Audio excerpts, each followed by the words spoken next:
is a Kansas City thing, or is there a whole metro-wide thing where all those things go together? This is not about this case, but just generally, if you're on a DUI stop or whatever, and you call in, does the computer come back and say, yeah, this guy's had an interaction with the police? How does that go in a computer?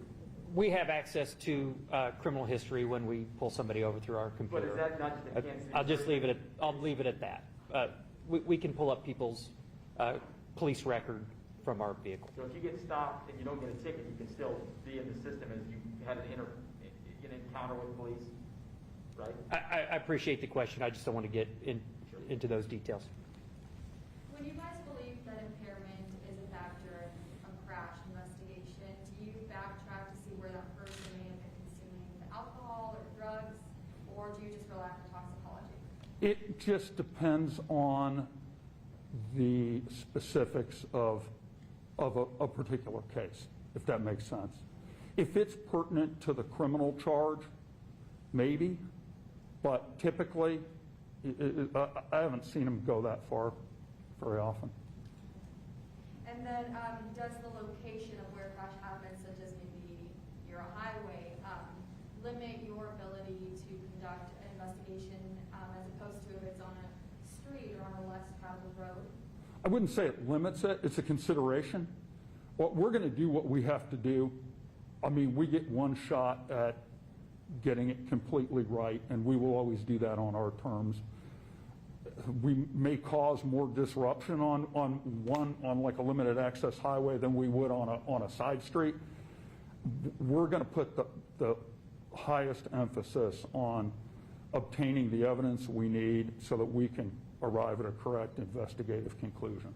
So, yeah, it can be more problematic, but we take measures to make sure that we get the time we need to do it right and we can do it safely. And speaking of time, since it does take a long time to conduct these investigations, backlog, I mean, is there one? And if so, how is it? The backlog, like the totality of all of our investigations? Well, for traffic accidents, things like, especially when you're investigating crashes like the one we're talking about. We work hard to make sure the lead investigator has all the time he needs to move fluidly through the case from start to finish. We typically won't call on an investigator to handle other cases until they've completed that first one. If they do get another one, sometimes like last year we had 103 fatalities and probably twice as many of serious injury cases as that. So there are times where they can stack up, but our investigators are very good at managing their time and making sure each case gets the proper attention. When you talk about blood lab work taking a long time, sometimes that's the longest thing you're waiting on. Are there instances where one case will jump to the front of the line in the lab, or do they always just do it as sorry, I have no idea what the protocols are there. We submit it, we get it. That's really all I know. Sorry. Do you have any recommendations for anybody who maybe has any car troubles, especially in an area where it could be a highway? What the best sort of action they should take? I'm sorry, could you, I didn't hear that. If somebody's car is having issues, they're on maybe a highway, kind of like a stretch of road, like the one we're talking about.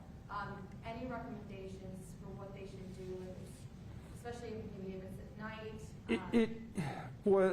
I'll tell you why that's tough, is because I feel like it's so general, and it depends so much on the specifics of where you are and what type of trouble you're having, that if I were to just give a blanket statement, I'd be afraid that could appear to be a criticism of somebody's action in a specific case. Sometimes you don't have a lot of great choices. Depending on where your car stops running, sometimes it just stops where it stops. You may be in an area where you can get completely off the road. You may not be, and it's hard. I mean, you do whatever you can to make your car as visible to oncoming traffic if you're partially in a lane, but again, it depends on the configuration of the roadway. Is there a curve? Is there a rise?